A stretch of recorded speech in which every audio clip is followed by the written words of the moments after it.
Hi friends, welcome to Vinosudhagar channel. இப்போ தான் நீங்கள் ஃபஸ்ட் டைம் நம்ம சேனலில் பார்க்குறீங்கன்னா சப்ஸ்கிரைப் பண்ணிக்கோங்க, பக்கத்தில் இருக்க பெல் ஐக்கானை கிளிக் பண்ணிக்கோங்க. இன்றைக்கி நம்ம என்ன பார்க்க போகிறோன்னா முட்டை பெப்பர் ஃப்ரை தான். ஸோ இப்போ நம்ம இது சளி பிடிச்சவங்களுக்கு சாப்பாட்டில் போட்டு பிசைஞ்சு சாப்பிடவும் நல்லாயிருக்கும், அப்படியே சைட் டிஷ்ஷாக சாப்பிடவும் நல்லாயிருக்கும்.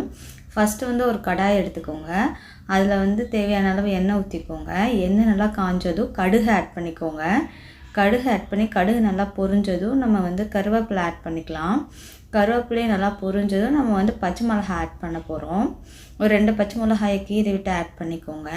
எல்லாத்தையும் எண்ணெயிலே நல்லா வதக்கிடுங்க. எண்ணெயிலே நல்லா ஃப்ரை ஆனதுக்கப்புறமா நம்ம வெட்டி வச்சுருக்க ஒரு பெரிய வெங்காயம் ஆட் பண்ணிக்க போகிறோம். நீங்கள் நிறைய குவான்டிட்டி செய்கிறீங்கன்னா ஒரு 2 ஆட் பண்ணிக்கோங்க. நான் ஒரு 2 முட்டை அளவுக்கு செய்கிறேன். ஸோ அதனால் நான் ஒரு பெரிய வெங்காயம் கட் பண்ணி ஆட் பண்ணிக்கிறேன். ஸோ அதையும் நல்லா வதக்கி விட்டுக்கோங்க. எண்ணெய், அந்த கருவேப்பிலை, அந்த பச்சை மிளகா அதெல்லாம் எண்ணெயிலே நல்லா வதங்கணும். ஸோ அதுக்கப்புறமா நம்ம கல்லுப்பு ஆட் பண்ணிக்கணும். அப்போ தான் வெங்காயம் சீக்கிரமாக வதங்கும். ஸோ அதனால் கல்லுப்பு ஆட் பண்ணிக்கோங்க. கல்லுப்பு ஆட் பண்ணி அதையும் நல்லா வதக்கி விட்டுக்கோங்க. அது வதங்கினதுக்கப்புறமா நம்ம நல்லா வதங்கினதுக்கப்புறம் நமக்கு தக்காளி ஆட் பண்ணிக்கலாம். ஃபஸ்ட்டு வெங்காயம் நல்லா வதங்கட்டும். அது நல்லா வதங்கினதுக்கப்புறம் தான் நம்ம தக்காளி ஆட் பண்ணணும். இந்த அளவுக்கு வதங்கிடணும். இப்போ 2 தக்காளி கட் பண்ணி வச்சுருக்கேன் குட்டி குட்டியாக, அதை ஆட் பண்ணிக்கோங்க. ஆட் பண்ணி நல்லா கலந்து விட்டுக்கோங்க எண்ணெயில். நல்லா அதுவும் எண்ணெயில் நல்லா வேகணும். வெந்தால் தான் நமக்கு நல்லா டேஸ்ட்டாக இருக்கும். இல்லைனா பச்சை வாசனை இருந்துச்சுன்னா சாப்பிட்றப்போ நமக்கு நல்லா இருக்காது. ஸோ ஃபஸ்ட்டு எல்லாத்தையுமே நல்லா வேக வச்சுக்கோங்க. அதுக்கப்புறம் தக்காளி சீக்கிரமாக வதங்கணுன்றதுக்காக நம்ம மஞ்சத்தூள் இப்போ ஆட் பண்ணுறோம். அதே ஆட் பண்ணிவிட்டு நம்ம நல்லா கலந்து விட்டுட்டு ஒரு மூடி போட்டு மூடி வச்சுருங்க. நல்லா தக்காளியும் அந்த எண்ணெயிலேயே நல்லா வேகணும். அப்போ தான் நமக்கு டேஸ்ட்டாக இருக்கும். தண்ணி ஊற்றினா அது வேறு டேஸ்ட் ஆயிரும். ஸோ இதையும் மூடி போட்டு மூடி வச்சுட்டு நல்லா வேகட்டும். ஒரு 5 நிமிஷத்தில் அந்த எண்ணெயிலே நல்லா தக்காளியும் சுருண்டு வதங்கிருச்சு பாருங்கள். இந்த அளவுக்கு வதங்கிடணும். வதங்கினதுக்கப்புறமா நம்ம மசாலாஸ் ஆட் பண்ணிக்கலாம். நம்ம இது நமக்கு சாப்பிட்றப்போ நான்வெஜ் டேஸ்ட்டே இருக்கணுன்றதுக்காக நம்ம கறி மசாலா ஆட் பண்ணிக்கிறோம். மிளகாத்தூள் கொஞ்சமாக ஆட் பண்ணிவிட்டு ஒரு 1/4 ஸ்பூன் ஆட் பண்ணிக்கலாம். ஏன்னா நம்ம மிளகாயிலே காரம் இருக்கும், கறி மசாலா தூள் ஆட் பண்ண போகிறோம், அதுலேயும் காரம் இருக்கும். பெப்பர் ஆட் பண்ணுவோம். இது சக்தி கறி மசாலான்னு சொல்லிட்டு ஒன்று இருக்கும், அது நல்லாயிருக்கும். ஸோ அது நான் ஆட் பண்ணிக்கிறேன்.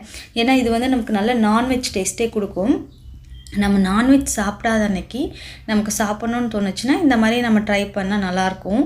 நான்வெஜ் சாப்பிட்ற ஃபீல் கிடைக்கும். ஸோ அதனால் நான் அதை ஆட் பண்ணிக்கிறேன். ஏன்னா அன்னைக்கு ஹஸ்பண்ட்க்கு கொஞ்சம் சளியாக இருந்துச்சு. ஸோ அதனால் இந்த மாதிரி செஞ்சு கொடுத்தா நல்லாயிருக்கும்னு நான் பண்ணேன். நல்லா இருந்துச்சு.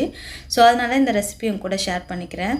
ஸோ தண்ணி கொஞ்சம் ஊற்றி நல்லா இதை வேக வச்சுக்கணும். அந்த மசாலா அதெல்லாம் பச்சை வாசனை போகிற வரைக்கும் வேகணும். ஸோ இதையும் திருப்பி கொஞ்சம் தண்ணி ஊற்றி கொஞ்சம் நல்லா அப்போ தான் நமக்கு டேஸ்ட்டாக இருக்கும். ஸோ கொஞ்சம் நமக்கு பிசைஞ்சு சாப்பிட்ற அளவுக்கு நமக்கு நல்லாயிருக்கும். ஸோ அதனால் கொஞ்சம் தண்ணி ஊற்றி நமக்கு எந்த அளவுக்கு நீங்கள் கிரேவி வேணுமோ அந்த அளவுக்கு கொஞ்சமாக தண்ணி ஊற்றி நல்லா வேக வச்சுக்கோங்க. இப்போ நல்லா வெந்துருச்சு, பச்சை வாசனை போயிடுச்சு. ஸோ நான் வேக வச்சு கட் பண்ணி வச்சுருக்கேன் 2 முட்டையை 4 பீஸாக கட் பண்ணி வச்சுருக்கேன். அதை ஆட் பண்ணிக்கிறேன். அதையும் ஆட் பண்ணிவிட்டு நம்ம ரொம்ப கிளறணுன்னா முட்டை உடஞ்சிரும். ஸோ அதனால் நம்ம அப்படியே லைட்டாக எல்லாத்தையும் தள்ளி தள்ளி விட்டுட்டு நம்ம அந்த முட்டை மேலே இந்த கிரேவியை எடுத்து போட்டோன்னா மேலேயும் அதோட எசன்ஸ் இறங்கிடும். ஸோ தட் நம்ம சாப்பிட்றப்பையும் நமக்கு எல்லாமே நல்ல ஊறி நல்லாயிருக்கும் முட்டை சாப்பிட்றப்பையும். ஸோ அந்த மாதிரி பண்ணிக்கோங்க. அதை விட்டுட்டு ஒரு 5 நிமிஷம் அந்த மாதிரியே வேகட்டும். ஸோ அப்போ நமக்கு திருப்பியும் விடாமல் அது கலையாமல் அழகாக அப்படியே இருக்கும். முட்டையும் அப்படியே முழுசாக கிடைக்கும். ஸோ இதையும் ஒரு 5 மினிட்ஸ் மூடி போட்டு மூடி வச்சுருங்க. இப்போது அதுலேயும் அந்த எசன்ஸ் எல்லாம் இறங்கியிருக்கும். ஸோ இப்போ ஃபைனலாக பெப்பர் ஆட் பண்ணிக்கோங்க. ஸோ நல்ல காரமாக நல்ல சளி இருக்கவங்க இதை சாப்பிட நல்ல டேஸ்ட்டாக இருக்கும். வாய்க்கும் நல்லாயிருக்கும், சாப்பாடும் நிறைய சாப்பிட முடியும். ஸோ ஜஸ்ட் முட்டையை நீங்கள் சைட் டிஷ்ஷாக வச்சுட்டு அந்த தக்காளியிலே நீங்கள் சாப்பாடு பிசைஞ்சு சாப்பிட்றலாம்.